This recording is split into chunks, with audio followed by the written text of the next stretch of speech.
Hello, I'm Lucy. And I'm Michelle. Welcome to Tudoriferous, the biographical podcast that examines lives in the Tudor era.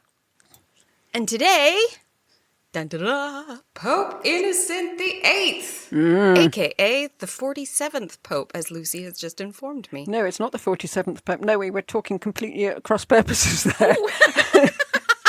We're going to leave this in.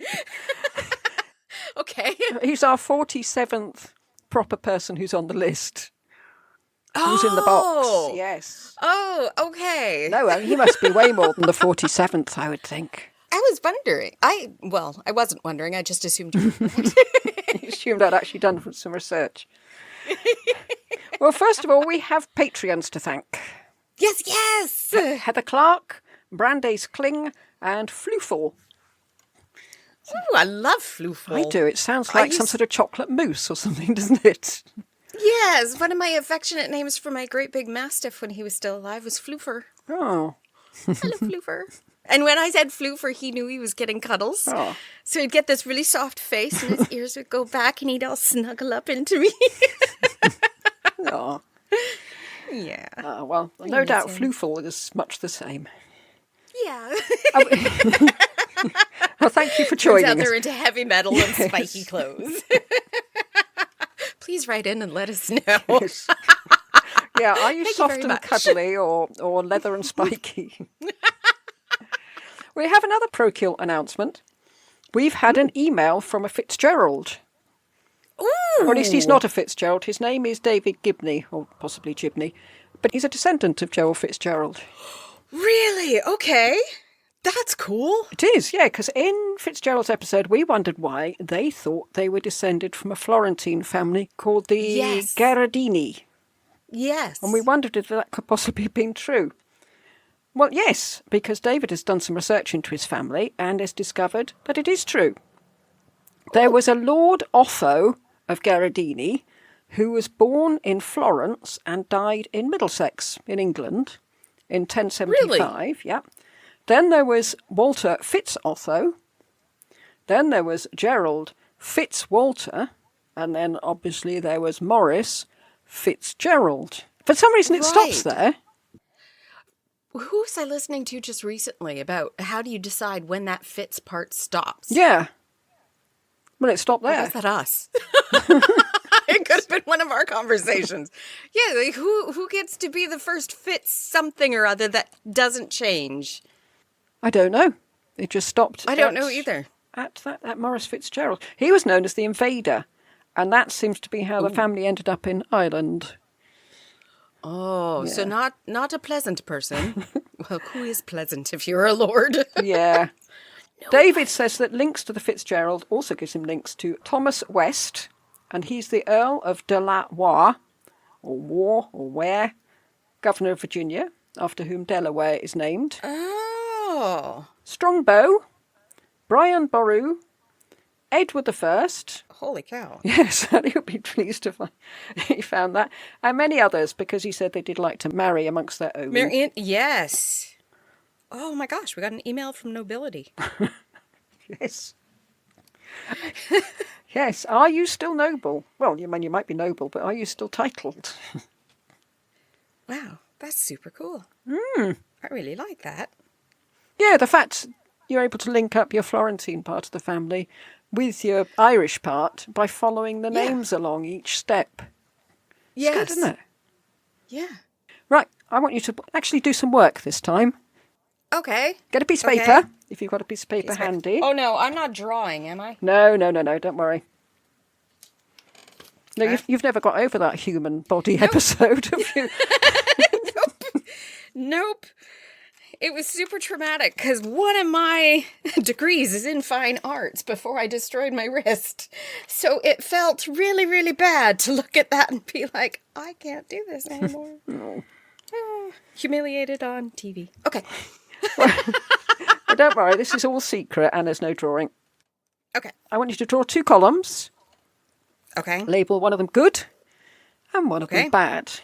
And as we go along, put a tick in one or other of the columns based on Innocent's actions. And then we might be able to use this when we come to decide whether he's too delicious or not. I'm sure they'll all be good because he's Pope. So, I mean, that stands to reason, doesn't it? Yes, but this was a great idea. Why didn't we start this at the beginning?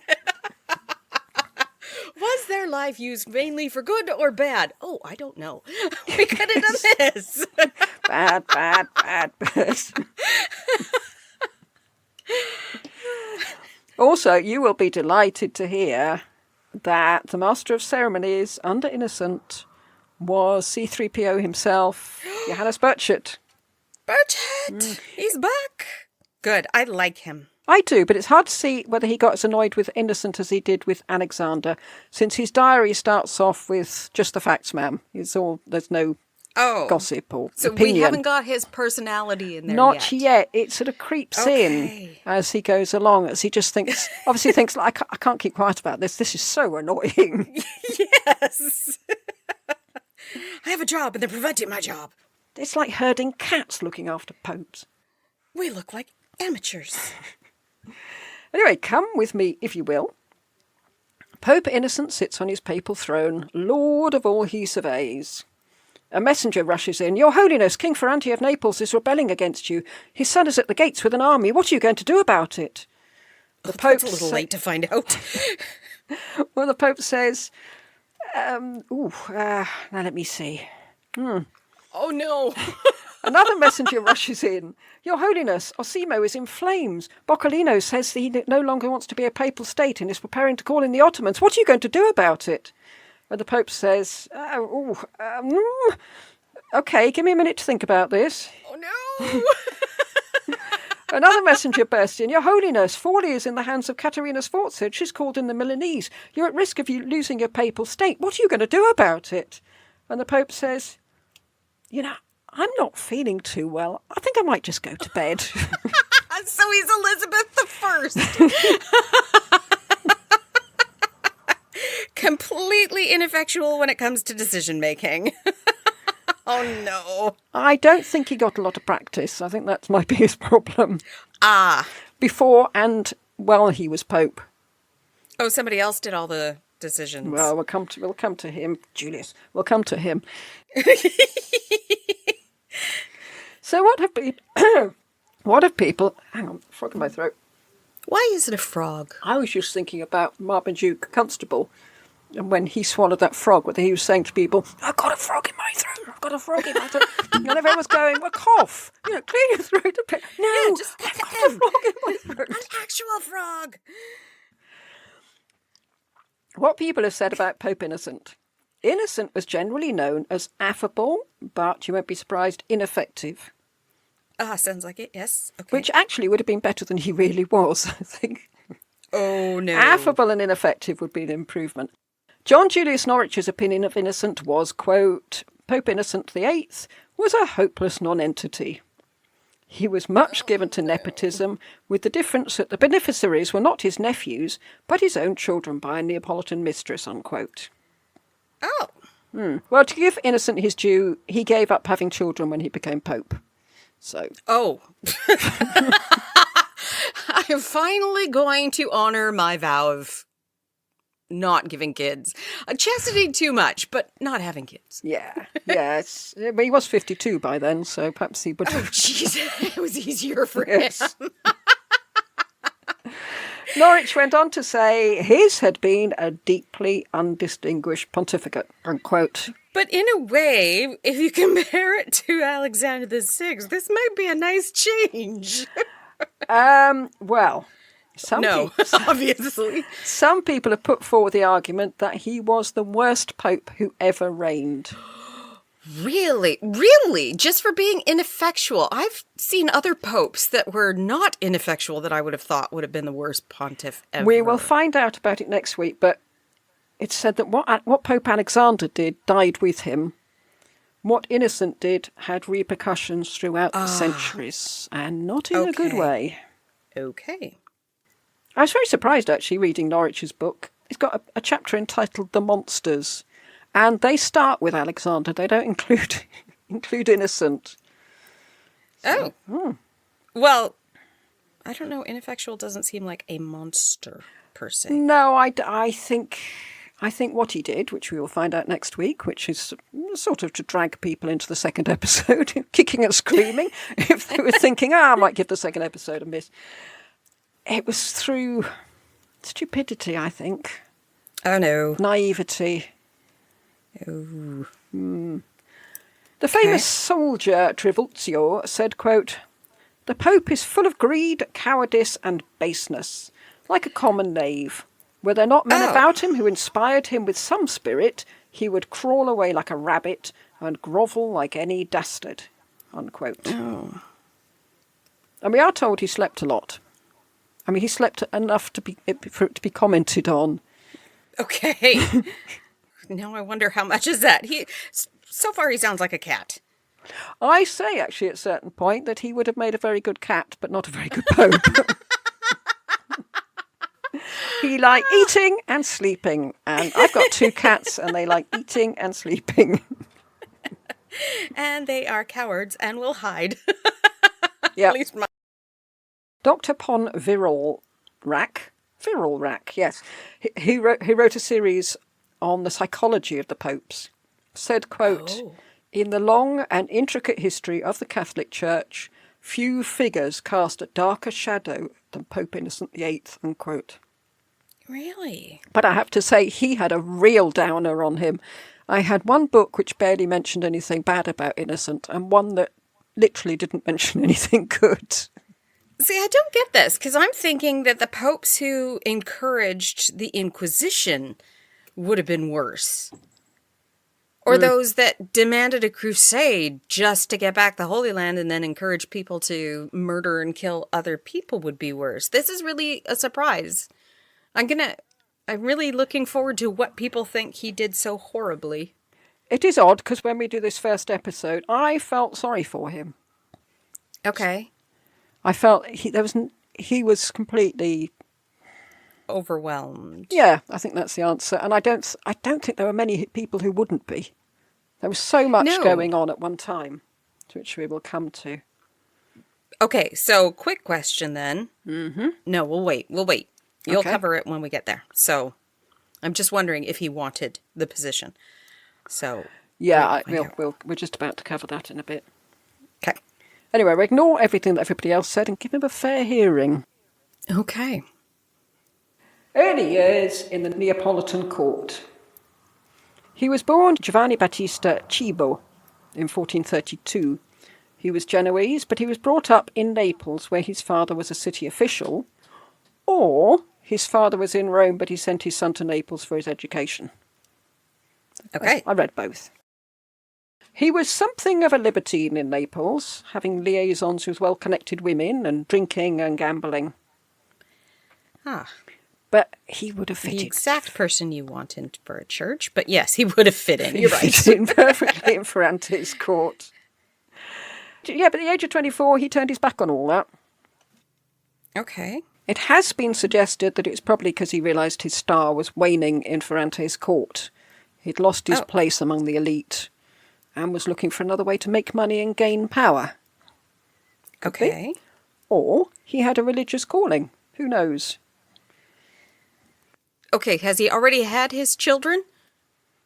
I don't know how many he has. I only know the name of 2 of them.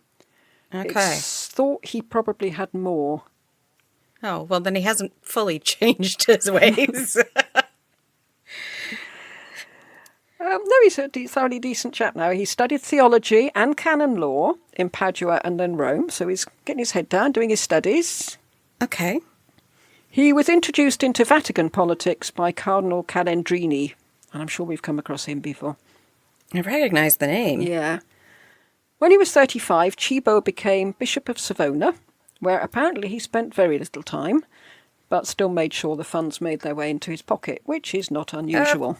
No, everybody was doing that. It's so ridiculous. Yeah, he said he didn't spend much time there. I thought, well, that's one up on those that don't go to the place at all. Never went. Yes. Then he was transferred to the Neapolitan see of Molfetta, which was much more lucrative. I like that name. Molfetta. Is that where feta cheese comes from? No, that comes from Greece. Okay. Oh, right. As a bishop, he had apparently been very conscientious. Quote, nobody left him without being consoled. He received all with truly fatherly kindness and gentleness. But he wasn't in the city he was supposed to be in, so this isn't really helpful. We know he didn't go to Savona, but he might have gone to Molfetta if it was more lucrative. It might have just been a much nicer place to be. Okay. Well, as far as he was concerned. He was a friend of high and low, of rich and poor, unquote. I don't know who said that, but it was a contemporary. Okay.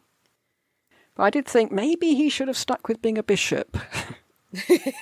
You're doing well. Stop here. The Florentine ambassador said, quote, he gives the impression of a man who is guided rather by the advice of others than by his own lights, unquote.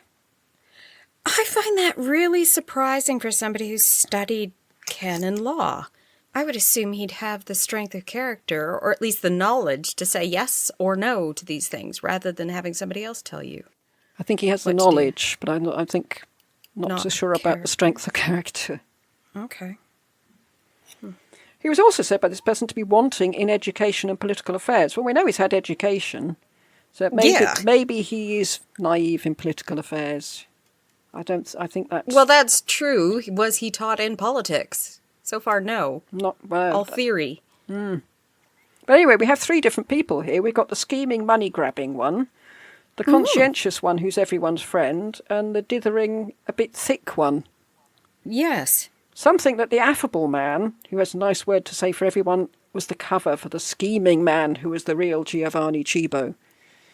Or was he a chameleon? What, just he was a people... what do you call it when people adapt to... Well, a chameleon, I suppose, yes. Yes. People adapt they to adapt how to other whatever people situation they're in. I've always admired those people because I'm just me everywhere and it just blows up in my face. I always try to be conciliatory, and sometimes I think, I don't know why I said that. I don't think that at all. And now I've said it. Whereas I say it and offend people. He joined the College of Cardinals in 1473 and became a datary. And that meant that he was in charge of the Pope's personal finances. Really? I thought it would be in charge of his schedule. A datary. No, I presume Burchett would do that, would he? Not sure. I don't know. I just see him saying this is what you do at these times during the day and at these events. I didn't know. Yeah, this is your 2:00. Yeah. I read that he managed to enrich himself with church funds and learnt the value of money for buying loyalty and favours. Oh. Well, I guess he is going to become Pope. He kind of needs to know how to do that part. Yeah. Yeah, well, that's how you get to be Pope in the first place, isn't it? But he was well thought of in the College of Cardinals. Maybe that implies they were as corrupt as he was.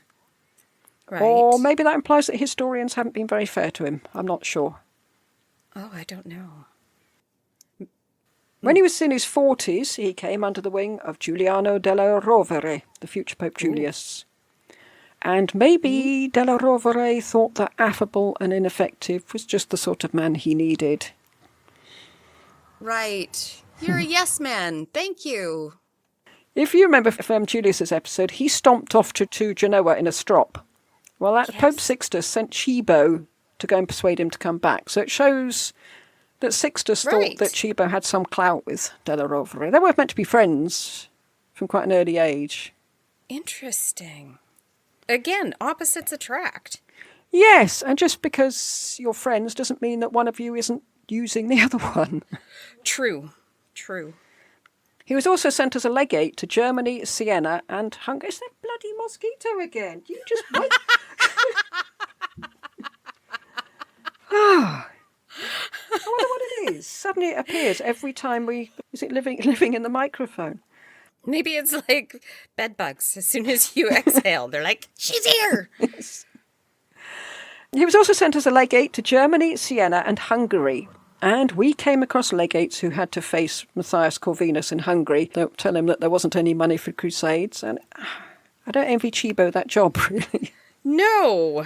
Although I'd be more afraid if I had to go to Count Dracula and tell him there was no money. You wouldn't come back. I'm really sorry. No. I can tell you that categorically. You wouldn't come back. I don't like spiky things. No. Can I go somewhere where there's bunnies instead? If there were, he would impale you with a bunny. I mean, he's that sort of... Oh, wow. Anyway. Although now I'm thinking of those illustrations of bunnies on a bunch of illuminated manuscripts where they're killing people. Yes. So strange. Shooting the hunter. Chibo's children. It's got a pleasant alliteration. Innocent fathered, as I said, at least 2 illegitimate children, probably more. Okay. He had a girl called Theodorina. Oh, that's new. Theodore. Version of Theodore. Yeah. Yeah. It looks quite sort of Byzantine to me, Theodorina. Yes. And a boy. And he was notorious, and we've come across him before. He was called Francesco, known as Franceschetto, because he was quite a little chap. So Franceschetto means little Francesco. So does Theodorina. Theodora is just the female version of Theodore. Theodorina is little Theodore. Perhaps Little he produced female Theodore. little children. Maybe. Because they are adorable when they're little. It's only when they turn into teenagers that you're like, fun. I don't think Franceschetto was ever adorable. He was described in the book Julius, the warrior pope, as, quote, of mediocre intelligence and limited personal charm, unquote. And I think that's being generous. Okay, then. He was renowned for gambling away the papal treasury. And it's said that Cardinal Raffaele Riario's palace was built from his winnings gambling with Franceschetto.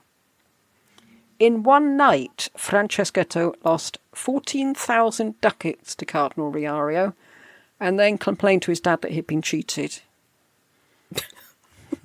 It was known that Innocent hadn't wanted him in Rome at all. In fact, he didn't actually want him in the Papal States. Oh. But once he was Pope, he did give Franceschetto various positions. Governor and Captain General of Rome, and the title of the Count of the Lateran Palace, and many others, none of which he was even remotely suited for. Great. Franceschetto disliked Della Rovere, quote, I don't count as much as I would like to because of Cardinal San Pietro ad Vincula, unquote. And that's the name of the church Rovere was linked with. Which means in chains. Yes. As we've discussed previously. So, yeah, I would get more if it weren't for him pointing out how useless I am all the time. And I think it was the benefits he lavished on his son that was really the annoyance to everyone. If he'd been competent or even interested, he could get away with people it. might not have minded as much. Yeah, because every pope does it. Yeah.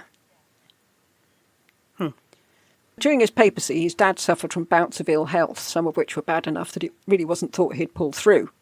And on one occasion, it was rumoured that he'd died. And Franceschetto went into deep mourning and was inconsolable. Okay.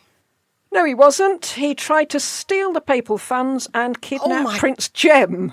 Oh, my goodness. He was going to sell Djem to King Ferrante of Naples, who could then hand him over to Bajazet. There's another I wonder what would have happened. Yes. Unfortunately for Franceschetto, his father wasn't dead. Oh, dear. Okay. So I don't know if there are any repercussions for Franceschetto, though. I didn't manage to find any. Well, I'm a little surprised that his father didn't just give Prince Djem to him. Alexander might have, if it was Cesare asking. No.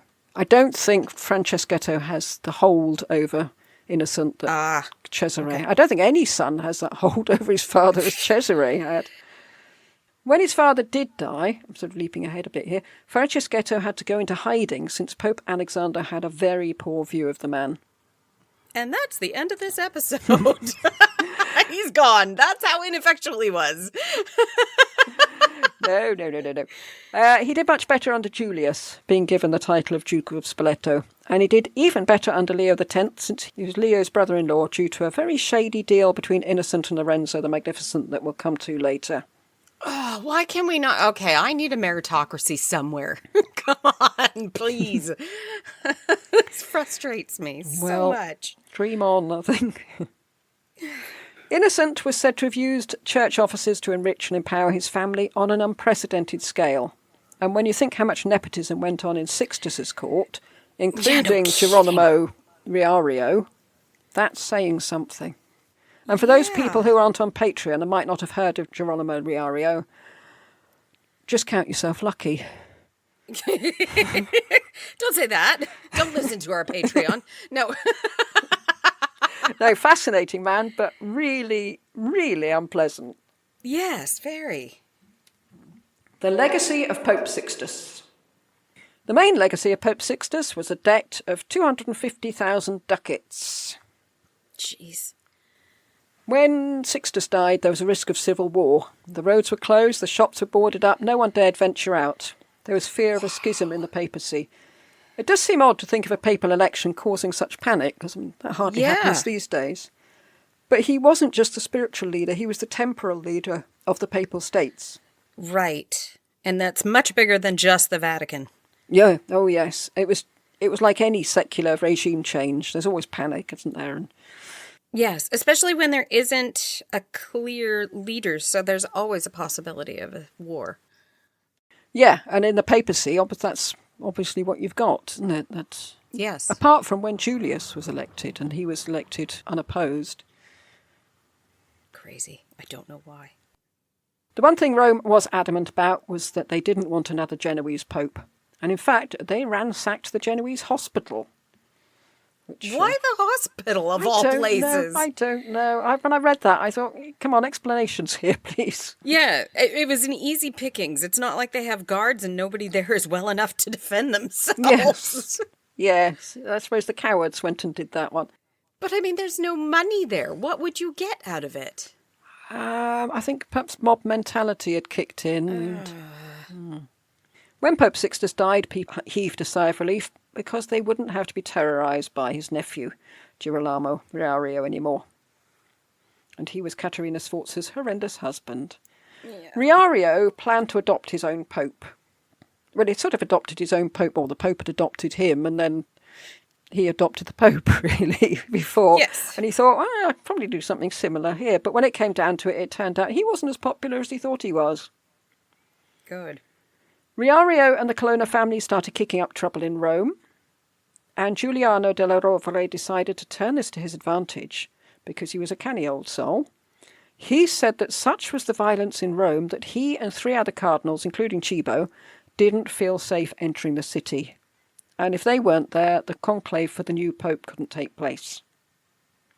So Della Rovere might have been politicking, but it was also based in fact, because several of the cardinals had fortified their residences and put guards around them. Wow. There's a lot of fear in the city. And this is the point, for our Patreon listeners, that Riario's wife, Caterina Sforza, was holed up in the Castel Sant'Angelo, threatening to bombard the cardinals with cannons. I love her. I do. I love her. A delegation of 8 cardinals went to the castle and persuaded her to leave. And once Caterina and Riario had left Rome, the cardinals could get on with electing a new pope. And there are quite a few to choose from. Cardinal Moles and Cardinal Barbo were tipped, but they were Spanish and Venetian respectively, so hell no. Also, Barbo was meant to be morally very strict. And the other cardinals wouldn't have liked someone who actually upheld the teachings of the church. Come on, put him in. Let's see what happens. Well, we know about the Venetians. Apparently they're barely Christian at all. Yes. Piccolomini was supported by Naples, so that would upset Milan. Conti was popular with the Orsini, so that would have upset the Colonna. Borgia was popular with himself, but not much beyond that. But he was very popular with himself.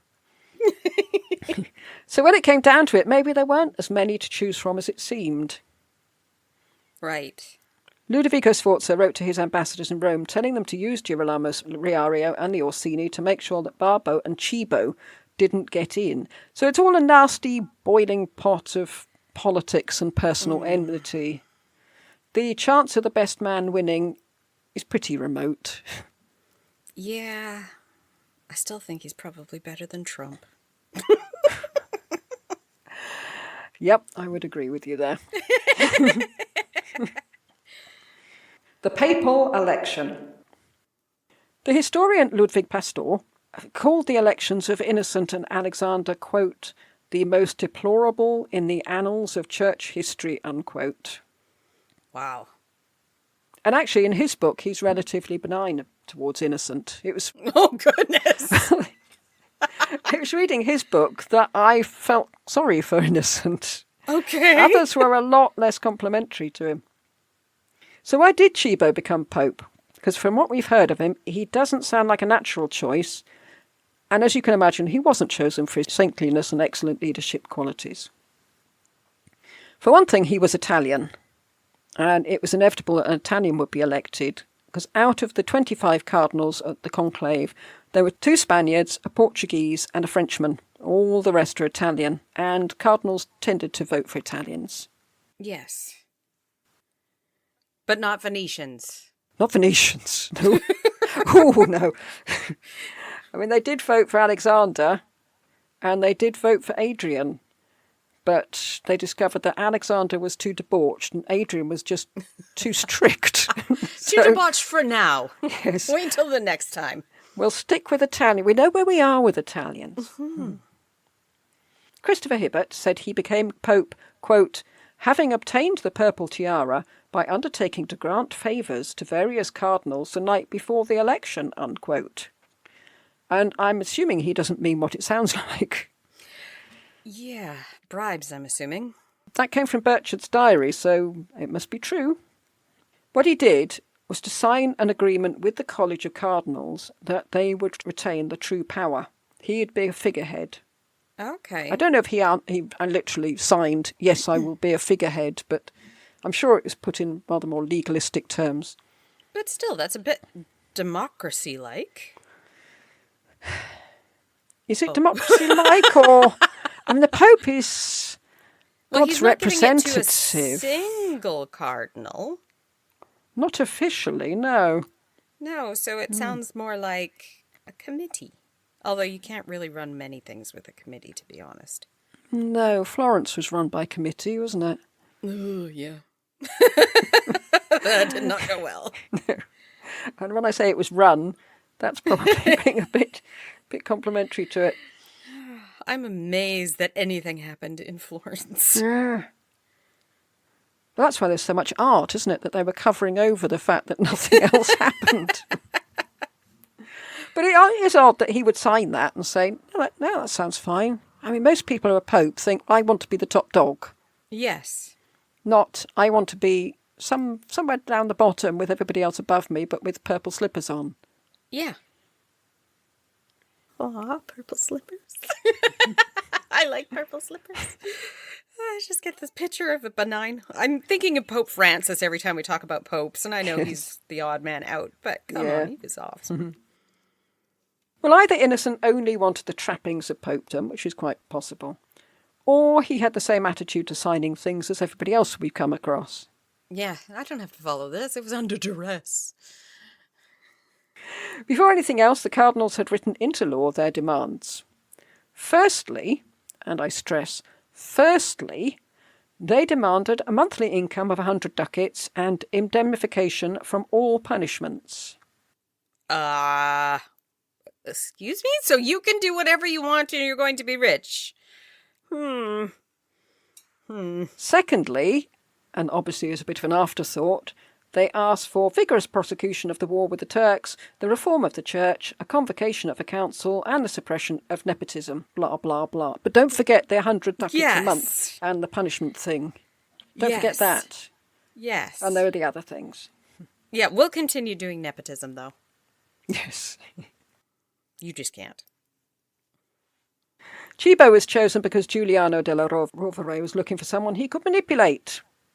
Because Cibo owed his rapid promotion to della Rovere pulling strings for him, so he owed him a thing or two. Right. And della Rovere and Borgia even managed to bury the hatchet long enough to band together to get this man elected. Wow. They'd both intended to become popes in their own right, but they both realised their time had not yet come. And God knows they tried. Yeah, but also maybe they thought he's so weak, I'll be able to sway him. Maybe I'll be the one pulling the strings. Yes, that was what they were thinking. But they obviously They forked out lots of money to become Pope, but they could see it wasn't going to happen, so they're biding their time. I want my money back. Yes, that doesn't work, I'm afraid. Yeah, you know when I bribed you that time? During the conclave, Della Rovere and Borgia met secretly wearing their servants' clothes. Ooh, You're not allowed to do that during the conclave, people. You are not. They then crept from cell to cell, waking up the other cardinals and telling them that Cibo's election was a foregone conclusion, and they might as well vote for him, since to do otherwise would be a waste of their vote. They added a few hefty sweeteners to seal the deal. Hefty sticks is what I thought you were going to say. You will vote. Whack.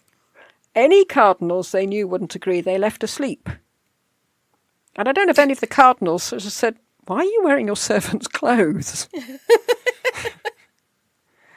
The cardinals got up and elected Cibo that night.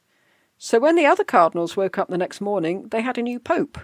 Now, I had assumed you needed all the cardinals to vote. That was the whole point of Della Rovere, saying he couldn't get into Rome because it was too dangerous and you can't vote without us. Yes, but they've done this at night without some of the cardinals being there. Oh. They're asleep. Oh. They're actually fast asleep in the room next door. And they're going, "Right, who's going to vote for him? Yes, I will, and I'll second him. Okay. Everyone happy with it? Okay, we've done it." So it's all a bit strange. Yeah. No, that's not allowed. No, I don't think any of this is allowed. Well, I know none of it's allowed. Did you watch The Conclave after I asked you to? You did not. It's a really good movie. Yeah. Okay. You should watch it. I don't like really good movies.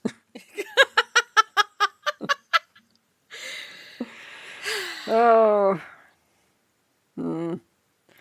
When I come there, we're going to have to sit down and at least watch one movie you said you would. All right, and you've got to read Dickens, P.G. Wodehouse, Just We're William. going to load them all on. Which Dickens? Well, I've read The Christmas Carol. Every Christmas. Yeah, it's not. I don't think that's Dickens. Anyway, we're not talking about Dickens. I could talk about Dickens for ages. Yeah, I have to say these details appear in a rather gossipy diary, not Burchard's, a different one. So I'm not sure how much truth there is in this. But, gossipy can be true too. And the one thing that makes historians wonder about this version is that Borgia seemed to have got so little out of the deal. And that doesn't sound like him. It's definitely Della Rovere pulling the strings when Innocent becomes Pope. Cibo was duly elected and became Pope Innocent VIII. And he's probably thinking, what? What? Yes. I thought it was a dream. I was one of the people sleeping.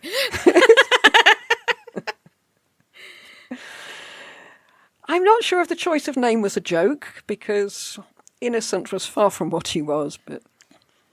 yeah. Well, he's 52, so never a boy compared to many who took the papal tiara. Yeah, he is and quite young. He's from a Genoese family. Despite that, there was great rejoicing when the announcement came that he was Pope. Well, could it possibly be that they're worried about the Civil War thing? So thank God we've got somebody. I think so, yes. The decision had been made, and there's no violence, no repercussions. Mm-hmm. Everyone seems to be on the same side. I should imagine a few of the people threw a few guilty glances at the Genoese hospital, thinking, "Oh God, we're going to cop it now." On the big day, Pope Innocent broke with tradition, which Burchard records in his diary, presumably with the quill scratching through the parchment with frustration. Yeah, he's only just been made Pope and already he's flouting the rules. Quote, "In going, as in returning, Pope Innocent came by the way of the Colosseum and that straight road where the image of the female Pope is located.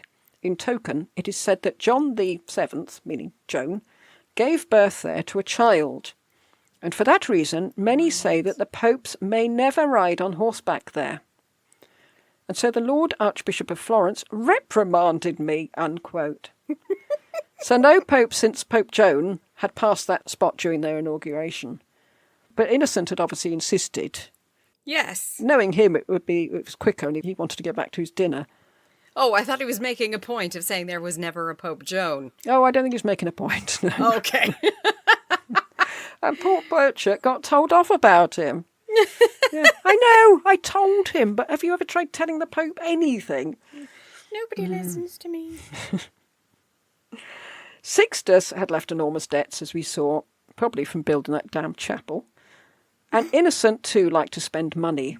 So he merrily sold indulgences and offices and titles more than any other pope. And it said it was like a marketplace with benefices being auctioned off to the highest bidder and indulgences being scattered around like confetti.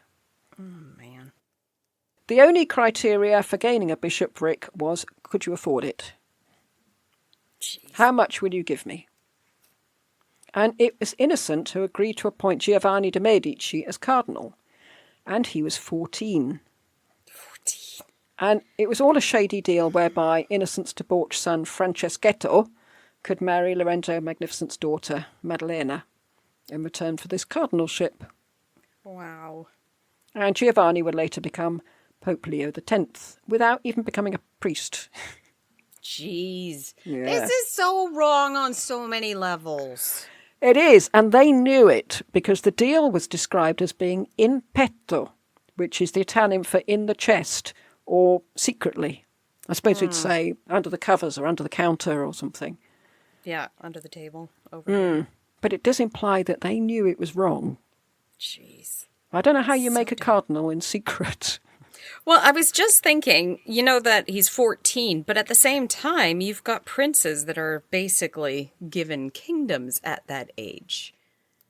So they're expected to be men. They're usually as primogeniture, isn't it? I mean, they're there. They're there because they're meant to be. Yes. They're not there because it's True. they've done some shady deal True. under the table. True. But then in 1481, Innocent got a nice little windfall to the tune of 120,000 ducats a year from a source we've covered several times, and we'll come back to in a bit. So money worries are over. It's probably just as well. He'd probably got nothing left to sell. I mean, there's only a limited number of bishoprics, isn't there? Yes. Unless you start creating bishop. Well, that's what I'm thinking. Can you just start creating, and say you're going to be the bishop of, I don't know, trying to think of a tiny village, Mudford Sock. I don't know. I That thought it does was based on exist. population. I think it must be. But if you're happy to sell things like that, you're probably just as happy to create bishoprics. He was very happy to let Della Rovere run everything to start with. And in fact, Della Rovere actually lived in the Vatican. He was on hand. The Florentine envoy wrote to Lorenzo de' Medici, quote, "Send a good letter to the Cardinal of St. Peter," that's Della Rovere, "for he is Pope and more than Pope," unquote. Oh. In other words, don't waste your time writing to Innocent. He's not the one with the power. But it seems that everybody knows who's really boss. But then later, when Della Rovere lost a bit of power, Innocent let the Medici run everything instead. Oh. Suffice it to say, he never ran anything. Okay. The papacy at this time was financed by the Medici Bank, so it's before the time that Julius was accused them of fiddling the alum profits. This wasn't universally approved of, even within the bank itself. Giovanni Tornabuoni, the manager of the Rome branch, I think we mentioned him in the Medici episode. I seem to remember he'd married into the Medici family. Yes. He had severe misgivings about having anything to do with the papacy, because Sixtus had spent money like water. Yes, you'll never get the money back. No. Tornabuoni complained that Sixtus had expected the bank to provide advances to fill the deficits between his income and expenditure. Yeah, that's not the way to give loans, because there's never going to be the money to pay for it. Tornabuoni was no happier with Pope Innocent. Quote, "His Holiness is more prone to ask favours than to fulfil obligations," unquote. The Pope did try to make a few cuts in expenditure by dismissing mercenaries and cutting down on court expenditure, which Tornabuoni approved of, quote, "If the Pope is well off, we are too," unquote. But if you're dismissing mercenaries at this time, and Rome's been under siege a few times, that doesn't seem like the most No, it doesn't. wise decision. No, it doesn't at all. And yeah, I think that might come back to bite him. Ah. It's curious why the bank continued to do business with the papacy, even though they despaired of its creditworthiness. I can only assume it came from the kudos of being the Pope's banker. Oh, maybe. Yeah, it didn't seem to bring any other benefits. The Pope didn't seem to do very much in his first months. He was severely hampered by the lack of funds. He hadn't had a chance to sell everything off at that point. And we have records that Della Rovere actually lent him money. So it's shocking with what wild, abandoned, innocent, sold-off benefices, especially since simony is not allowed. Yeah. But he had very few choices. Really? He could just stop spending the money that he was spending. There was a very easy choice there, Lucy. The trouble with these people is they've got to put on a show, haven't they? They failed if they can't put on a show. Well, don't put on a show then. Just start with the statement, I am bringing us back into the black. There will be no shows for now. But popes like the shows. That's what they're there for. I'm sure you already have enough bling. You've built the churches, you've got the plate, you've got the gold jewels and everything. Use those. Spend the money on maybe food, but everything else you don't need. Leave it alone. It makes you look weak, doesn't it? I disagree. Makes you look smart. He's a civic leader as well as a temporal one. And we've seen before how people really push the boat out to say, look how rich I am, even when they're not, or especially when they're not, and they have to cover up for something. Yeah, so you could say, I'm so rich, I don't have anything. Look at how Louis XI did it. For people who listen to Patreon, he spent no money. Well, he spent all his money on animals, which I appreciate. But there was no show, and he was still a well-respected king in the end. Yeah, he probably had the strength of character to think, no, right. I can pull this off. But most people need to have something to hide behind, don't they? Yeah. I mean, even Henry at Catherine and Arthur's wedding, he'd been told by her mum and dad, just make it low key. No, we're showing you what we're made of in this country. Yes. Anyway, Innocent got off to a bad start. He had made promises before he became Pope that he would only give the offices and benefices in Rome to Roman citizens. Once he became Pope, he found that he couldn't uphold this promise. And the trouble was that he'd also made promises to those who'd elected him, when he'd stayed up all that night granting favours, and their families needed to be accommodated with offices and benefices, and they weren't all Roman. And this incensed the head of the Roman Senate, who set about composing bitchy epithets about him. And this might not have been as ineffective as it seems, because in our episode on Aretina, but virtually all our basic episodes we're mentioning are on Patreon, but in our episode about Aretino, we speculated that words might have been held to have magic powers. Yes.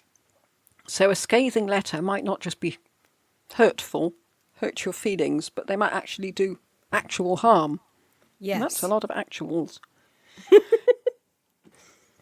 Innocent wasn't a complete pushover. Girolamo Riario kept making demands. Firstly for 45,000 ducats, which he said he was owed. Then he wanted money before he'd get his men out of the fortress in Todi and Spoleto. He also wanted to continue to be captain of the papal troops. Now, if you remember from Caterina Sforza's episode, again on Patreon, he was such a good captain that he stayed behind to guard the tents when everyone else was doing the fighting. Oh, yes. And then he got drunk and gambled with his troops on the altar of the cathedral. Yes, and lost all the money. So, not surprisingly, Innocent said no to all Riario's demands, and Riario had to stand down on all of them. Well, that's good. Well, there you are. Put a tick in the good column. Yes. One of the main problems Innocent faced was very close to home, And it was the perennial problem of the Orsini and Colonna families in and around Rome. They were constantly jockeying for position. The difficulty came about because Innocent was pro-Orsini and Della Rovere was pro-Colonna. When it all looked as if it might be kicking off, Innocent sent troops to the Orsini area of Rome to cut them off so the two families couldn't clash. Okay, smart. He was trying to avoid violence. Yeah. Della Rovere went, as did the papal captain Sanseverino and 3 other cardinals with their troops, to try and quell the uprising and generally calm everything down. Okay, that sounds like a good move. But, much to Innocent's horror, when they got there, they started burning down Orsini houses. Oh my goodness. And this was almost certainly under Della Rovere's orders. Innocent demanded that the fires should be put out, but it was too late. The Orsini blamed Innocent for the trouble, because he'd sent the troops. They wouldn't believe that this was nothing to do with him. As far as they could see, yes, the Pope's troops arrived, their houses were on fire. Why? Why? Do we know why they did that? Because that makes no sense whatsoever. That's exactly the opposite of the orders you've been given. Well, I don't think Della Rovere follows orders from the Pope. Ah. And he was pro-Colonna, so he thought, well, why not? Virginia Orsini posted leaflets all over the city claiming that Innocent was not the true Pope. So Innocent has managed to alienate the family whose side he was meant to be on.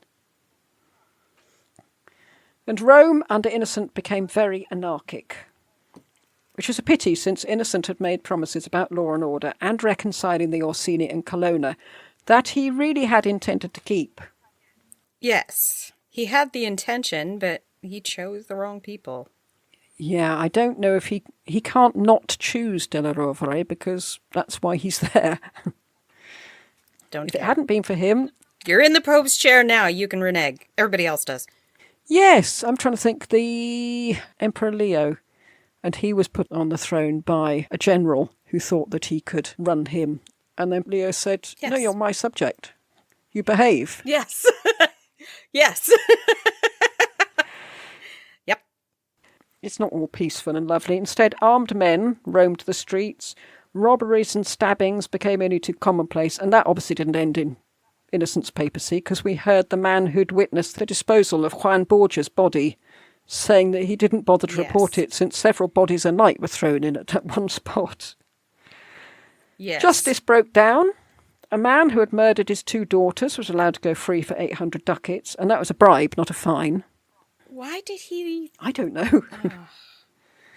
If you could afford it, you didn't go out without an armed guard. Goodness. And this was one of the reasons why Borgia was chosen for the next pope, partly because of the massive bribes he paid out, but also they were looking for a strong leader who'd put Rome to rights. And Innocent wasn't that strong leader. He was known as the Rabbit. Yeah. He can't be entirely blamed for this. Maybe he'd have done better if he hadn't fallen seriously ill just a couple of months into the papacy. He was in no condition to do much about anything. And the following March he was ill again and completely incapacitated. Oh, do we know with what? No, not entirely. Syphilis. It's a bit early for syphilis. Oh no, this is before. Yeah. Yes. He did get very fat. That didn't help. Oh. Diabetes, maybe? Gout? But also, Rome was quite Malaria. malarial, yeah. That returns. Yeah, that returns too. You get better than get worse. I remember Pope Alexander saying that summer in Rome is not good for larger gentlemen. I think he said something like that. It's too And hot. it's true that, if you look at all the popes, at least 5 or 6 going back, they all died in July, August. Right. Well, we also discussed the fact that was also their fact that all of their water was coming with feces as well. Yeah. Their water was worse than most places. Yes, and we know that at one point someone tried to poison it, so... Mm-hmm. But it did mean that for long stretches at a time, he was very much out of action, which presumably meant that Della Rovere would have been taking charge, they'd taken the reins, I would have thought. Yes, anybody would have. Yeah, but it was him. I can imagine the power struggles in it of who's going to do what. I didn't read about any power struggles. All I heard was that Della Rovere pretty much took over from him. Well, he also has the army. Yes. He has the military. I think they all do. So, by the sound of it, they've all got their own troops. Yeah. Innocent was said by some to be extremely abstemious because he hardly drank at all. He didn't drink, but he did eat. And sleep. He was drinking the water. If you're not drinking alcohol, what are you drinking that's safe? Yeah. That's true. I hadn't really thought of the water issue. What do you drink if you don't drink alcohol? I don't mean now. I mean then. That's not me saying, what do people drink if they don't drink alcohol? Admit it, you're a lush. I don't know. Maybe they didn't consider small beer alcohol. No, maybe he wasn't drinking wine. He was specifically. They didn't say he didn't drink. It just said he was much more abstemious than most. Maybe he was drinking milk. I don't know. You have to drink something. Well, we know he does later. We'll come to that. Okay. The conspiracy of the barons. When Innocent was elected Pope, King Ferrante sent his congratulations, even though he'd been backing another candidate. Yeah, the decent thing. The politic thing. Please don't do anything bad to us. Innocent wrote back, reminding him of his former relations with Naples. Because remember, young Giovanni Cibo had been brought up in Ferrante's court from the age of 10 to 24. Yes. So little was Innocent to know that Ferrante was going to prove the biggest thorn in his side during his papacy. Oh. It didn't get off to a great start when Ferrante's son Alfonso stopped in Rome on his way home from Ferrara, and Innocent welcomed him with honour and friendship. But Alfonso demanded that Benevento, Terracina and Pontecorvo should be incorporated into Naples. Oh. When the Pope said, "No, I don't think I'll be doing that," Alfonso turned nasty and threatened the Pope, saying that before long he'd make the Pope beg him to take the territories. Wow! Gosh, these people. He sounds like a real teenager, doesn't he? A real stroppy teenager. Yes! Fine, if you're not going to do it, I'm going to go paint my room black and listen to bad music. But, yeah, You'll beg me to, the Pope. Yeah, it's not great. The Pope got around this by issuing a papal bull annexing the 3 territories, but instead of giving them to King Ferrante, they were put in the hands of Giuliano della Rovere for safekeeping. I should imagine della Rovere said, "Tell you what, perhaps you should give them to me." I can see him as the snake in Jungle Book. Trust in me. Yes. Before very long at all, Alfonso was mustering troops, and so was Pope Innocent, and he called in the help of the Venetians, but they wouldn't do anything apart from allow their commander Sanseverino to join in if he liked. But on the plus side, they ignored Naples' request for help too. Would you like to party? You're welcome to join in if you like to party. Naples was a papal state. Only King Ferrante didn't act as if it was a papal state, unless it suited him. No, nobody does. Unless they're in trouble, and then they're like, the Pope has to come save us. Well, he refused to pay his feudal dues to the Pope, and there's nothing more likely to get the Pope riled than not getting the money he was entitled to. Especially when he wants to spend it. I have plans for that money. It didn't make it any better that Ferrante said he couldn't afford to pay his dues because he'd been financially wiped out saving Otranto from the Turks for you. Ah. Well, this is quite a lame excuse since that had been 5 years ago. Oh, well, it does take time to regain money. And that couldn't have been cheap. Yeah, well.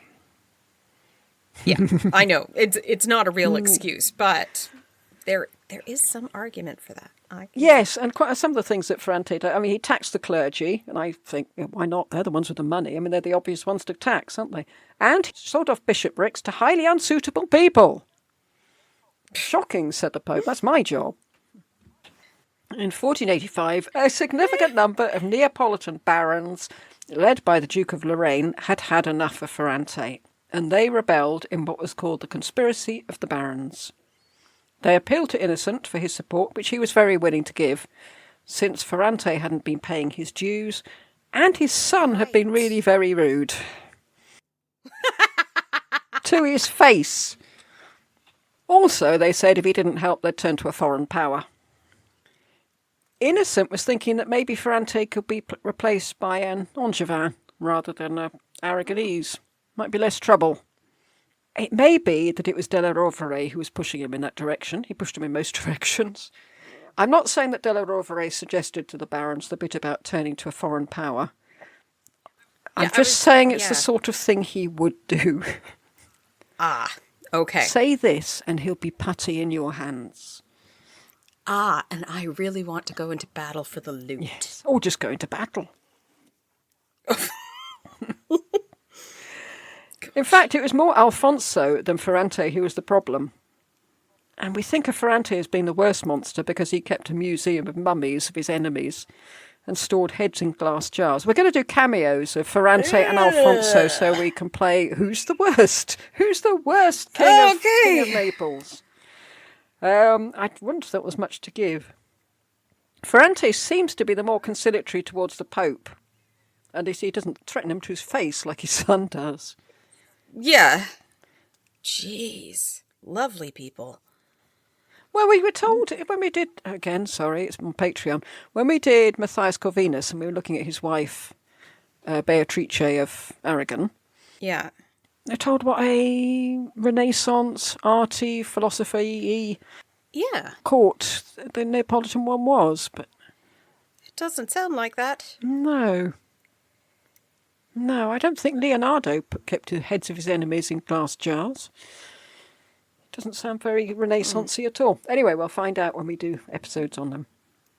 Anyway, Ferrante sent his other son, Cardinal Giovanni d'Aragona, to negotiate with Innocent. And unfortunately, d'Aragona arrived in Rome, caught the plague, and died. Oh, no! Oh! Whoops. Yeah, I expect the Pope was talking. Oh, great, that's all we need. I don't know if Ferrante felt that his son's death was a bit suspicious, but at this point he threw his weight behind the Orsini family. Holy cow. Innocent was trying to reconcile the two families, but out of the two, he now preferred the Colonna, partly since the Orsini blamed him for the fact the houses were burnt down, partly because a couple of doctors from the Colonna family had nursed him back to health last time he'd had a relapse, and partly because Della Rovere was on the side of the Colonna. So, best do as I'm told, I think. Yes. On top of that, Ferrante decided to follow the path taken by everyone who has issues with the Pope. He called for the convening of a council. To help him do this, he went to no less a person than Matthias Corvinus of Hungary. And Matthias agreed. When I read that, I thought, what are you doing, Matthias? If you want to get money out of the Pope for your fight with the Ottomans... The last thing the Pope wants to hear is that you want to convene a council against him. Yeah. But then I remembered that, of course, Ferrante is his father-in-law. Right. Well, he threatened the Pope with, quote, a withdrawal of his allegiance, unquote. I wondered if Innocent was secretly pleased, because at least it would stop him bombarding me with demands for money every 5 minutes. Then Milan followed Matthias's example, and they sided with Ferrante. Innocent sent a message to Lorenzo de' Medici telling him how overbearing and impossible Ferrante had become, and that's why he felt he had to stamp down on his behaviour. Lorenzo may well have agreed, but then he too sided with Ferrante. Oh. Well, they shared a love of poetry, Why? didn't they? Do we know? Yes, but what? Love of poetry wouldn't make you necessarily take his side. Why did he take his side? Do we know? But he did go down to Ferrante on his own, didn't he, with his book of poems and vast quantities of gifts. So he had already made a lot of effort to appease the Neapolitans. Maybe he was thinking, I put all that effort in. I'm not going to blow it now. Right. Yeah. As always seems to happen in Italy, this blew up to a full-blown war. Surprise. With the Pope, Genoa and Venice on one side, and Ferrante, Florence, Hungary and Milan on the other. Ferrante seized the rebellious barons' properties, and then his son marched off to attack the other papal states. So Alfonso, with the Orsini, Milanese and Florentine troops, arrived at the gates of Rome. The two leaders who kept up morale in Rome, despite the fact they had no troops, were Roberto Sanseverino, the Venetian captain, and Giuliano della Rovere. And the reason Sanseverino had no troops, despite being a Venetian captain, was because the Pope was so keen that he should get to Rome quickly so they could start plotting their tactics. He told him to ride on ahead and to let his army get there in their own time. Well, they hadn't made it in time before Alfonso turned up. So Sanseverino is on the inside and his troops are on the outside. Anyway, Virginio Orsini carried on the war with Rome with a pen as well as the sword. He wrote pamphlets calling for the deposition of Della Rovere, whom he accused of being a sodomite. Don't think he was, but there we are. Well, sodomite meant a lot of things back then. But I didn't get that from when I read about him. I mean, it's an easy thing to throw about, isn't it? Easy slur. And of Innocent VIII, quote, the Genoese sailor, unquote, who was not even a true pope. I don't know, it was the Genoese sailor or worse. It doesn't sound like much of an insult now. No, it really doesn't. No. And in fact, being a sailor, I mean, it's a fisher of men. Does it not all go together? Yeah. Orsini offered to assist in bringing about the election of a new pontiff and new cardinals. Oh, so this is where the schism part may come in. He threatened to throw Innocent into the Tiber. And we know about people who are thrown into the Tiber. They aren't usually alive when they hit the water, are they? Yeah. So I've put here, this was a worrying time for Innocent. I should imagine it was a terrifying time. Yes. How much could he trust the people of Rome? It's not as if he'd actually done anything to endear himself to them. Oh, no. He's yet another of those Italian rulers who are afraid of their own people. Yeah. Things began to look better for the Pope's side when Cardinal Orsini defected from Alfonso and asked for reconciliation with the Pope. Maybe he'd suddenly remembered that he was a cardinal and therefore had some affiliation with the Pope, surely. Alfonso then did a Perkin and abandoned his troops and left. I'm not sure why, but another of the Orsini family took his place. And Innocent fell seriously ill again. I mean, it could be many things, but the timing of these attacks do sound as if they're exacerbated by stress. Probably.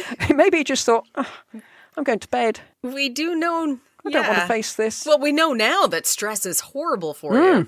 That it doesn't cause illness, but it makes you much more prone to getting illnesses. And it makes you feel ill. Yes. So you might think, oh, no, I don't feel at all well. I'm going to bed. Yeah, I can understand this. This is why I said I felt more sorry for him than shocked at his behaviour. All right, he's selling off things that he shouldn't be. Yes, but that's not new. No. Well, it's his weakness of character that isn't making me feel sorry for him. He's there because he has a weak character, though. That's why he's Pope. Yeah, they chose him for that. True. Yeah, he's in a position. I don't know whether he had rather sort of rose-tinted spectacles view of when they were offering this. Like, it's going to be so lovely. I get all the good stuff and don't have to do any of the bad Yes, stuff. he imagined himself just laying hands on people saying, bless you, my son, and it's all going to be nice. Yes. And then suddenly everyone's nasty to him. Yeah. Rome was rocked when rumours spread that the Pope had died and that Virginio Orsini had entered the city. Innocent showed himself at a window, but that did little to quell the panic. Yeah, you dead was not what was causing the panic. Yeah, out of the two things, that was probably the least of it. Della Rovere had been sent to Genoa to try and raise a fleet there. And Innocent was getting cold feet about ever having got involved with this Baron's conspiracy thing. He often felt like that, but Della Rovere was usually able to talk him round. But as I said, Della Rovere was in Genoa. The Pope was being dragged in two different directions. Della Rovere was telling him to put himself into the hands of the French. But the envoy of Ferdinand of Aragon, who was supported by Borgia, and who was worried about the French getting their paws in Italy, was telling him to seek peace with Ferrante. Yeah, that doesn't help when your main supporter is saying, please seek peace. Please seek peace. Please stop. You can't win. Yes. Innocent favoured peace. I think he just wanted out. Yeah, I don't want to do this anymore. He's holding his teddy bear. His knees are curled up to his chest, and he's rocking got his himself. blankie. Can't we all just get along? Oh, can I just go back to before when I was that nice bishop that everybody loved? Yes. Did any of the popes have pets? Yes, elephants. No, like an actual pet. A pet that you had follow around you in the house and snuggle with you in bed. I don't know. You can't really do... Well, you can do that when they're babies, I suppose. Oh. I'm trying to think if there are famous dogs or something that... Editing Lucy here. Some popes have had pets. Leo XII had dogs, cats and ostriches. Paul II had a monkey. Sixtus IV had an eagle. Leo X, as we said, had an elephant. Pius II had a dog. Pius XII had a goldfinch. Paul VI had a cat. And Benedict XVI had lots of cats. Innocent was like Charles VIII, I think. Because Ferdinand's envoy was there to talk it over with him. Della Rovere wasn't. Ah. Yeah, he listened to whoever was there at the time. Ferrante was quite happy to accept peace and made several concessions. Oh, really? He, suddenly frightened, he didn't want the French coming to Naples. Yes. Okay, that makes sense. I don't think he had any reason to fear nasty diseases yet, but he recognised what a huge threat there'd be, and he was beginning to get cold feet. And it wouldn't necessarily be the French who were the threat. It's the French being there that might make his people turn on him. Right, because he's not the nicest of rulers. No, which we saw in Charles VIII episode was exactly what happened. Yes, it was. He promised to pay the arrears of the papal dues, and he promised an amnesty to the barons. Ferrante said he'd abide by whatever the Pope said, and asked his advice on how to reconcile with the barons. You know, what can I say to them? Advise me, Your Holiness. How can I mend bridges? In fact, he made so many concessions. It seemed to be a bit odd, because he's the victorious one. It's the Pope who stood down. Right. Was he really that afraid of the French? Well, it turns out that Ferrante had the same views of treaties that most people had at this time. Make a treaty you don't have to follow. No, doesn't matter what you say. He expelled the papal troops from Aquila and murdered the Pope's representatives. He imprisoned not only the barons, but their wives and children too. He fomented revolt all over the papal lands. Some of the barons were executed and presumably found their way into the Museum of Mummies. Innocent had no way to counteract this. He vacillated. He turned first to Venice, then to Florence. He sent a bishop to talk to Ferrante, but he was denied an audience. Sorry, they denied a bishop the audience? Excommunication definitely does not have the same fear anymore, that's for sure. No. I think maybe Ferrante thinks, I can't really go back now, can I? I might as well just keep going and enjoy the ride. The envoy from Ferrara wrote, quote, "If some spirit and courage cannot be infused into him," the Pope, "the consequences will be very serious," unquote, because they could see he was just all over the place. Floundering. Yeah. To make matters worse, this wasn't Innocent's only rebellion. We'll look at the other one in Osima in a moment. So bear in mind, there are two going on at the same time. Wonderful. Well, at least two. Time to change behaviour. Please. And just at this time, Lorenzo de' Medici's daughter Maddalena arrived to marry Innocent's son Franceschetto. So not a great time for a wedding. No. Gosh, can you imagine her feelings seeing all the unrest she's about to step into? I'm about to go into Rome, who may be invaded at any time. It must make Florence seem positively peaceful in comparison, and we know that wasn't the case. But this wedding was quite a shocking one, because if you think Rome hadn't had Pope Alexander yet, they weren't used to the Pope's pretty little sins running around the Vatican. Yes. And yet he was a Pope's son, something that shouldn't exist. having a Yes. high-profile wedding in Rome while Rome is in turmoil Yeah. already. Ooh, that does not look good. I think that's maybe why Alexander's children were sort of accepted, is because they'd already had... It had already been done. And been done by somebody much weaker than Yes. him. Yeah, you can imagine Alexander saying, What? Just get over it. Yeah, really. He had planned to send Giuliano della Rovere to Naples to negotiate peace. However, little did Innocent know, and I got the impression that little did Innocent know anything, della Rovere had no intention of encouraging peace. His plan was to encourage the Duke of Lorraine to carry on the War of the Barons. For what purpose? To bring the French in. What? Yeah, for what purpose, though? What is his ultimate aim with bringing the French in? Oh, he's been on the side of the French. When we saw in his episode, he was always trying to get the French in, wasn't he? I know, but I'm still trying to puzzle out why. I think he's quite miffed about not getting to be Pope.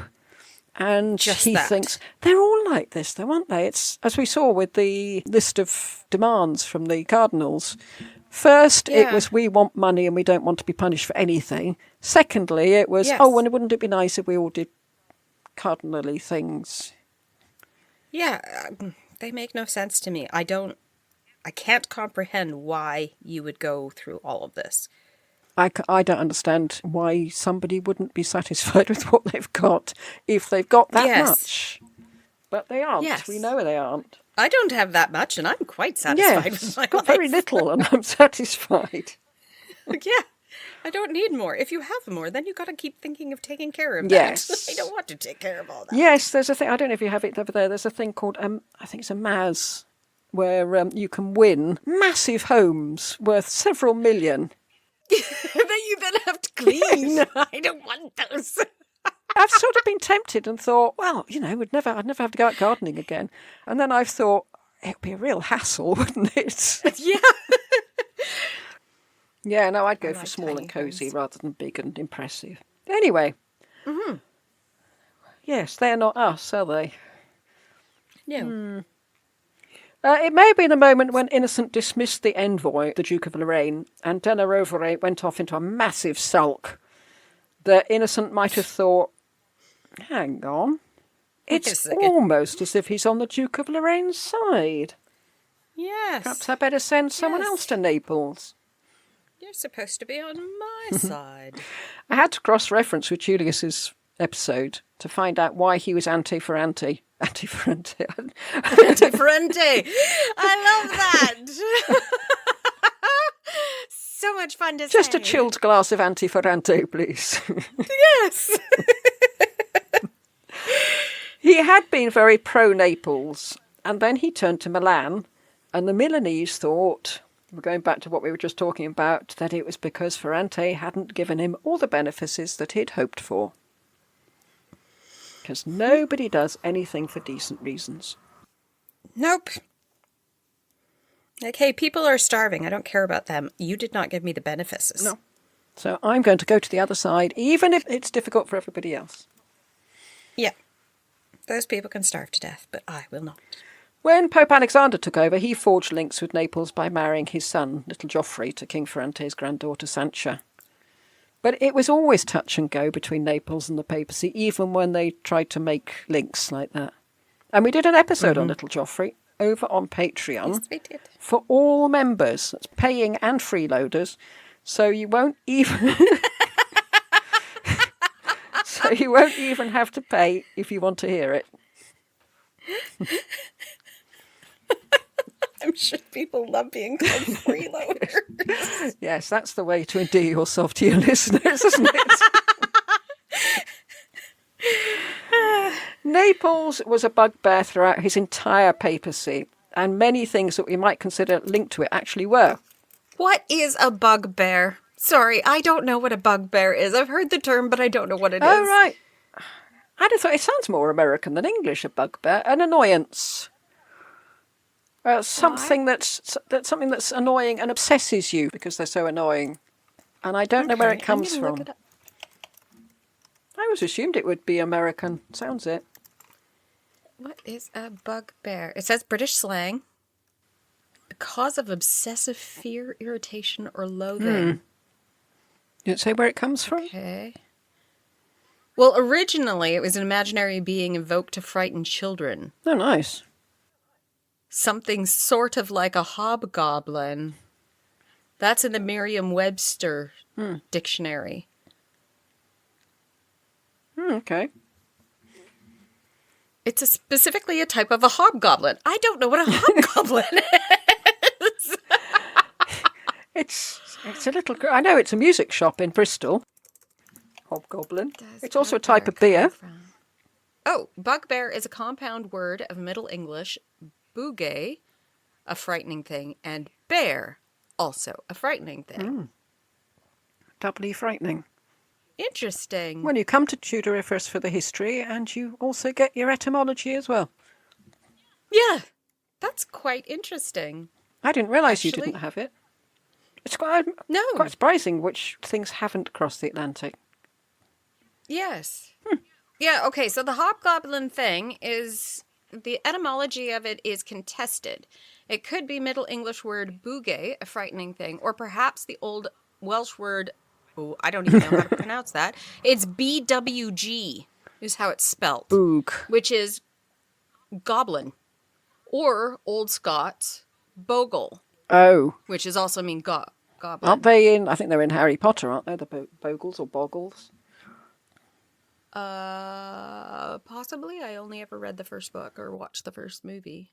Because then I heard they got dark. They do get dark. Yeah, so it arrived to bugbears. Oh, I like that. I like that a lot. Anyway, Naples was Innocent's bugbear. It meant that he was forced into negotiations with the French, whether he wanted it or not. And he had to make concessions to James III over control of the Scottish churches, which he did to appease Scotland's allies, France. Right. I was going to say, why Scotland? Oh, yeah, of course, French. Yeah, well, that's what I'm saying. Scotland has Ferrante to thank for their extra autonomy.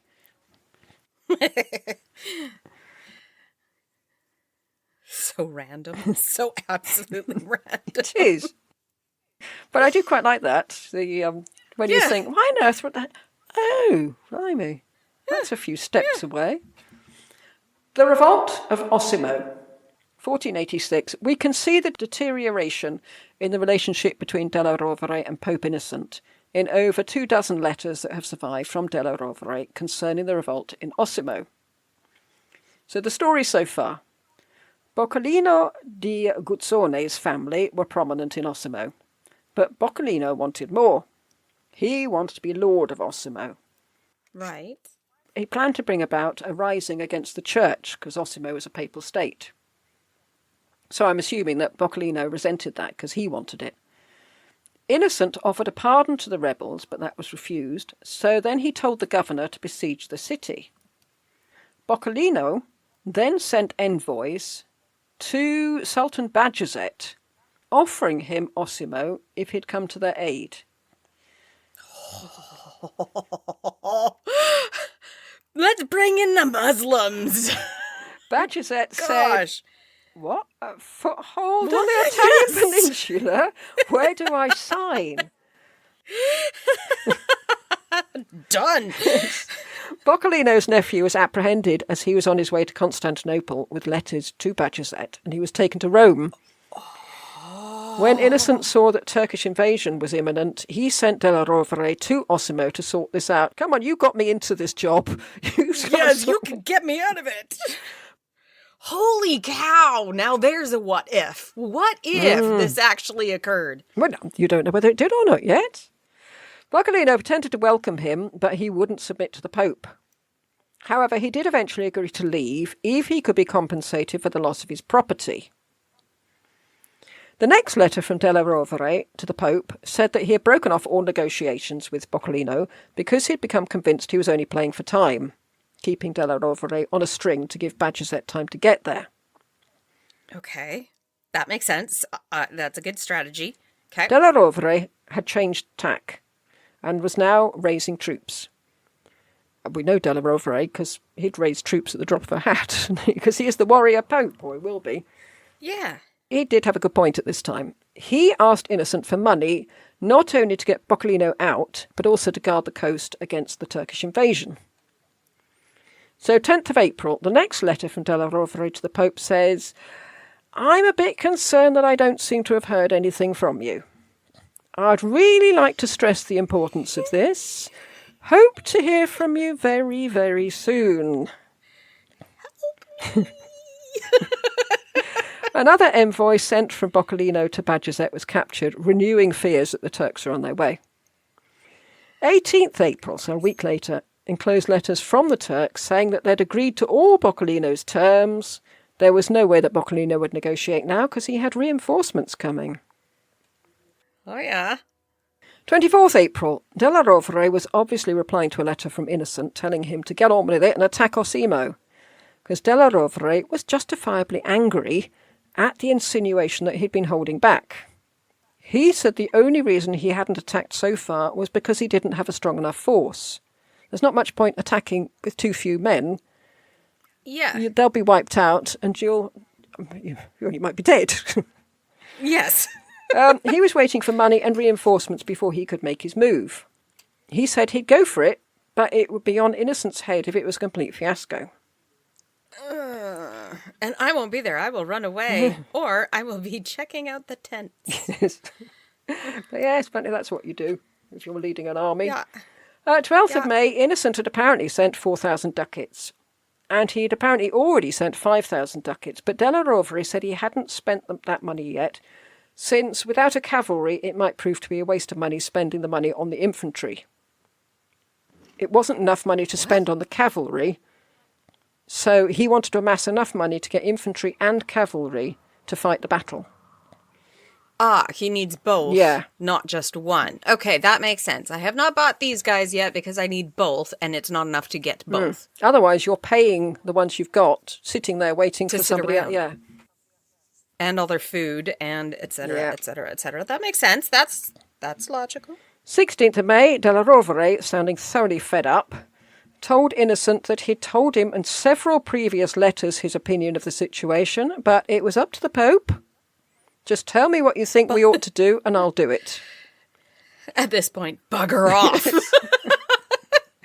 This crossed with a letter dated 14th of May from the Pope saying he was sending the Milanese commander, Trivulzio, and Trivulzio, we saw at the beginning of the episode, had a very low opinion of the Pope. Della Rovere had been reluctant to get Milan or Naples involved because he thought it would bring more kudos to the Pope if he just used the papal troops. So he wasn't happy with this. Fair, but this is a bit dire. Yes, this is going to affect everybody. It's going to affect Milan, Florence, everybody. If the Turks come in...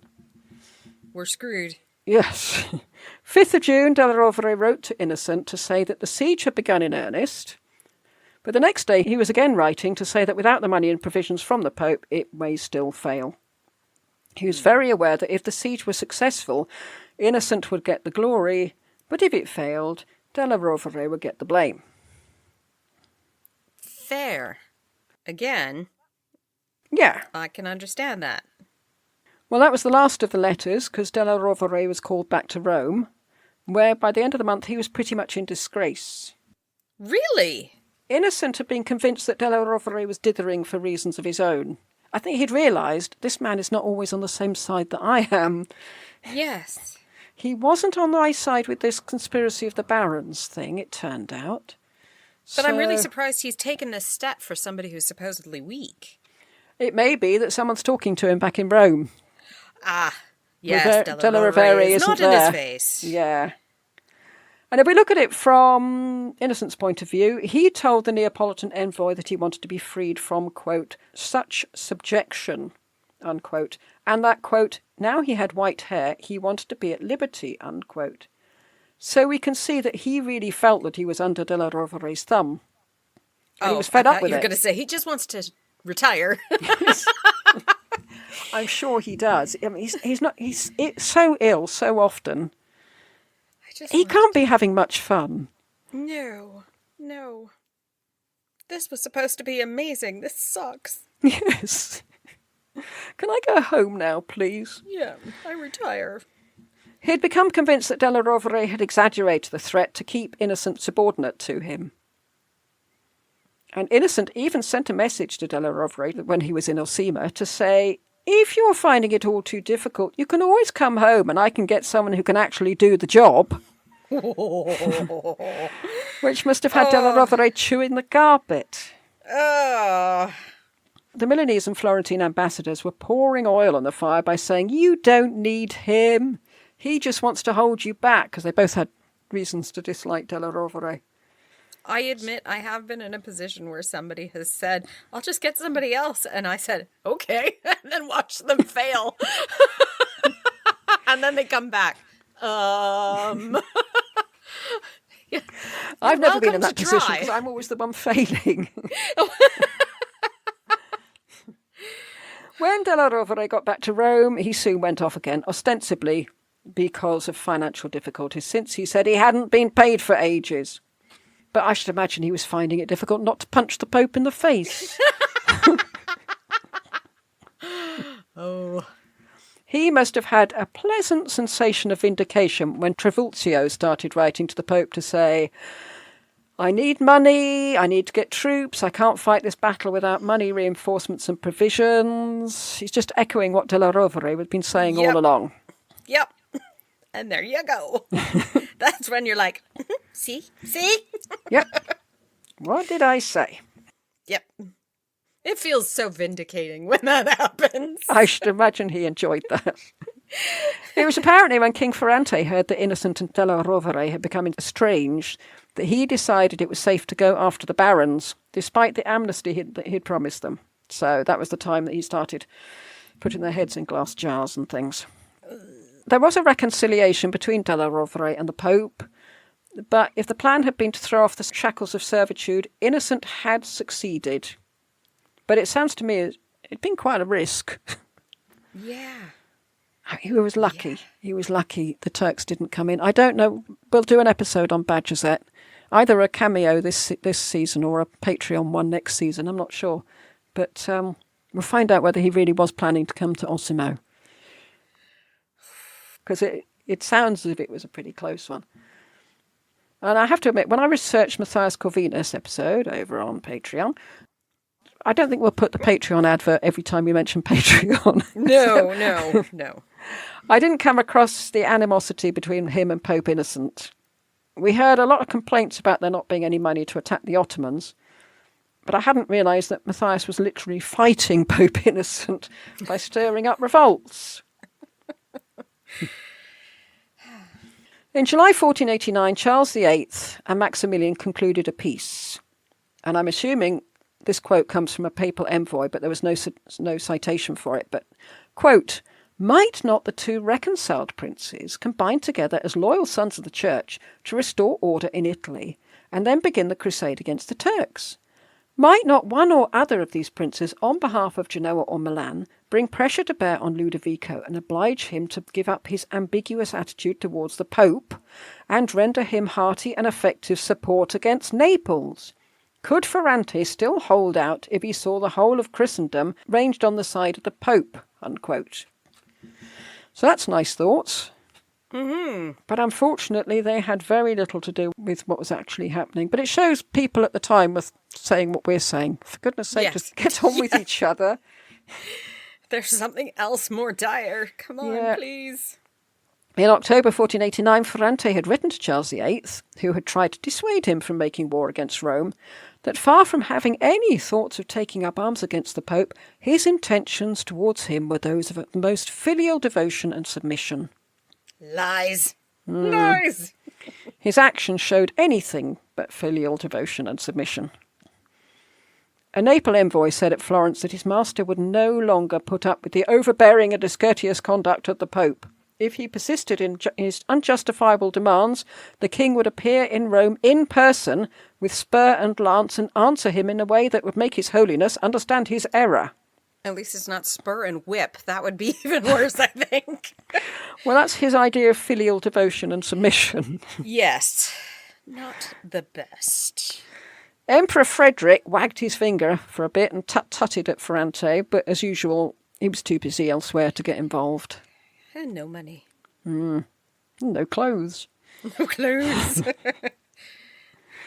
And while we were hearing in Matthias Corvinus' episode that the Pope didn't lift a finger to get rid of the Ottomans, at the same time, no one was lifting a finger to help the Pope. And you think, well, surely nothing could be worse than being invaded by the Ottomans, but he's got somebody right on his doorstep that he needs to contend with first. Yes. And we got very fed up with Matthias Corvinus and Emperor Frederick fighting each other rather than fighting the Ottomans, and it seems everybody does it. Yeah. Everybody does it. In 1489, so you can see this thing dragged on a while, and the poor papal states were devastated by both sides. Innocent excommunicated Ferrante and offered the throne of Naples to Charles VIII of France. Finally, somebody actually pulls out the excommunication card. Well, there's only one person who can do that. Yes, but it took so long. I think he was reluctant to, because by doing that, he was putting the whole of Naples under an interdict. And he must have known that most of Naples hated Ferrante. Oh, yeah, that is kind of hard. Well, Charles VIII, we saw in his episode, had as much right to the throne as the Aragonese. Yes. Namely, very little. Yes. It was not a good claim to the throne. It was just the same. Well, Innocent had threatened to do this if no Italian states came to his help. And they hadn't, so he did. Wow. Yeah, therefore he thought, oh, I wasn't expecting that from the rabbit. No. He even said he would take refuge abroad. If he couldn't uphold the dignity of the papacy, he felt he couldn't stay in Italy. And then he fell so ill that he received the last sacraments. Oh, goodness. And on the 26th September 1489, it was announced in Rome that the Pope was dead. And this was the point where Franceschetto thought, well, hey, I'm having all that money, and Prince Djem, you're coming with me. But obviously, no, he wasn't dead. No. Unfortunately, I think the rabbit's back, because he wasn't helped by anybody, and he didn't go abroad, he was forced to back down with Ferrante. He negotiated a peace and revoked the excommunication, which must have been completely humiliating. He'd finally bitten the bullet and said, right, that's enough. It's hell for you. Yeah. And then it all went wrong and he was forced to admit defeat. Right. Except that Ferrante suddenly had a road to Damascus moment, and from then on he really did exhibit filial devotion and submission, even to the point of suggesting that one of his grandsons should marry Theodorina, the Innocent's daughter. Really? What brought about this volte-face? Well, suddenly, this idea that the French might come in suddenly looked like a real thing. Before it had been a vague threat. I'll call it the French if you don't do as you're told. Suddenly... Right. He's calling in the French. Yeah. Yes, Innocent is in contact with Charles. And Ferrante is thinking, ooh, I've gone too far this time. Uh-oh. But the grandson was welcomed into Rome with great pomp and circumstance, and a feast that lasted 6 hours. Ugh. Innocent seemed to be delighted with the marriage idea. Unfortunately, as a bit of bad timing, there were French envoys in the Roman court who were horrified by this.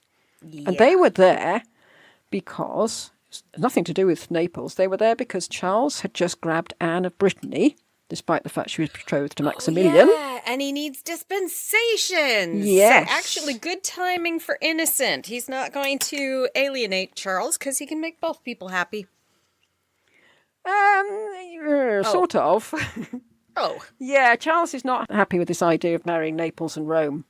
No, I just thought that he could get away with it. Sort of softens it a bit, but yeah. Yeah. The ambassadors sort of push their luck a bit by saying, look, while we're here, could Charles perhaps have Naples? Like you said. Mm-hmm. But Innocent said, certainly not. My daughter's about to marry into that family. So he never called in Charles, as Della Rovere had hoped. And Charles didn't get to be King of Naples. And anyway, he was preoccupied with Brittany at this time. But the seed had been planted in his brain that would sprout later on, as we know. Never stop. I have a quote, but I don't know where it comes from. It wasn't cited in the book I got it from. The book had rather annoying lack of citations as far as quotes went. It's quite a long quote, but it puts it perfectly why Charles was able to take over Naples, as we saw in his episode. Quote, when in the spring of 1489 the Spanish court attempted a mediation, Ferrante did everything in his power to irritate the Pope by attacks on his person and his family, and seemed bent on bringing about an immediate rupture. His conduct can only be explained on the supposition that he thought he might now with impunity vent all his spite against his enemy, or that he wished to provoke a contest which might lead him with a victorious army to the gates of Rome, regardless of the risk that might also lead a foreign power into Italy. The events of 1495, so fatal to Ferrante's dynasty and kingdom, were thus the results of his own conduct 6 years earlier. It was through no merit of his or his son, who was worse than himself, so there we are, it's official, nor yet of the Pope, that the catastrophe was delayed so long. Neither Ferrante nor Innocent had any inkling of what was coming. The one was blinded by his grasping tyranny and pride, and the other by his short-sighted weakness, unquote. So whoever wrote that is saying that if Charles VIII took over Naples, Ferrante has no one to blame but himself. Which is kind of true. Which is absolutely true. Yes. Yeah. Romagna. With this concentration with Naples, Pope Innocent was missing out on everything that was going on in the north of Italy. So we can see what old friends Cesare Borgia and Caterina Sforza are up to. Right. Caterina's husband, Girolamo Riario, has been murdered and his body chucked out of the window into the piazza. With a flumph, I seem to remember us saying. With our usual... delicacy? Yes. Respect and delicacy. Caterina held on to the citadel in Forlì until the Milanese army came to help her. And to hear more of her exciting story, head over to Patreon, because she was our favourite person. Yes. So now she's preserved the governing of the cities of Forlì and Imola for her son Ottaviano, who was one of our least favourite people. When you write to your mother, who's in a dungeon, to say, can you lend us some money? Yes. Think, give over. Riario's murderers asked Pope Innocent for his support. And some said that the Pope was in on the murder in the first place. Seems unlikely. I mean, not impossible, because we know Sixtus wasn't averse to organising an assassination. And popes do this sort of thing. The people of Forlì wrote to Innocent to say, please can we get protection from the church really rather quickly. So Innocent sent Cardinal Raffaello Riario to see what was happening. Innocent was reluctant to get too involved himself since he had enough on his plate with Naples. One of the papal states, Ancona, had started flying the Hungarian flag, putting itself under the governance of Matthias Corvinus. Wow. And this was an important port on the Adriatic, so great for Matthias and absolutely terrible for Innocent. Yeah. You can't benefit from the alum trade if you can't ship it out. No, it just close everything down. Yes. Innocent has been slammed for incompetence with his involvement, or lack of it, in Romagna. But again, it's not entirely fair. If he had gone to Forlì with all guns blazing, like Julius would have done, he would have not only had the Milanese army to contend with, but also the Florentines, who wanted Forlì for themselves. And also he would have overstretched himself. He already had troops fighting Naples and Boccolino in Osimo, and presumably some on the coast waiting for the Turks to arrive. He'd have been an idiot involved on another front. Yes, he would have. But he is much criticised for it. And there we will leave Innocent for 1 week. And I don't know about you, I feel quite sorry for him at this point. So far, also a little frustrated. Yeah. But mostly, poor boy. Yeah, and to be so terribly ill so much on top of it all. It's not a lot of fun for him. He's enmeshed in politics that aren't his fault. When he'd taken the job, the cardinals had said they would retain the power. But now he's Pope, he seems to be one desperately contending with all these issues. And yes, as we've seen, he's really not built for it. Actually, I didn't even think of that. Where are the cardinals making the decisions for him, which is what they wanted to do? Yeah, I didn't come across that at all. It's as though they'd sort of taken a back seat a bit and thought, oh, that looks tricky, you're on your own now. Yeah, wait a second, that'll blame us. Yeah, I thought it was going to be sort of a bit of religious stuff, but no, this is too much. Yeah, no thank you. Unlike Pope Julius, he doesn't like leaping on a horse and going off to sort it out militarily. Even the selling of the benefices, it seems to me, he saw as the only way out of a dire financial situation. Except that he's spending money like water. So he's creating his own dire financial situation. Yeah.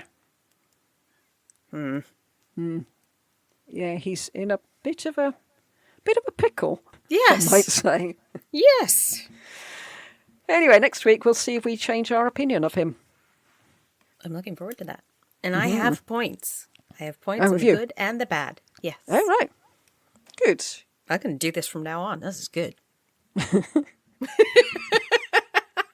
Yes. Right, we'll go back to the beginning now and start again. Yes, start again. Oh gosh. No, we're skipping Ebsen and Dudley. I'm no. And Christopher Columbus. And Christopher Columbus, yes. Yes. Well, we could just say a quick hello to Odile, who is in Rob's new ukulele group that he's joined, and apparently she just sent him a text to say she started listening to Tudoriferous.